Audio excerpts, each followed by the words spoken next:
Hai, Assalamualaikum. Okey, disebabkan saya rindukan suasana kampung saya dengan ahli keluarga saya, terutamanya dekat mak saya lah.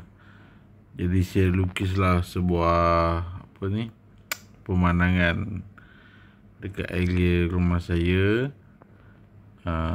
Lukisan ni dia bertemakan lukisan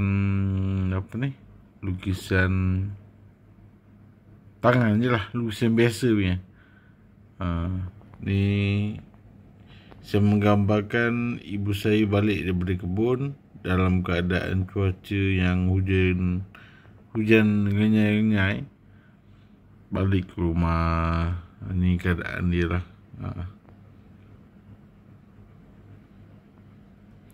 Saya cuba mengekspresikan balik saya punya minat dalam lukisan. Saja je lah saya buat lukisan ni. Nak hilangkan stres, nak stabilkan mood semula.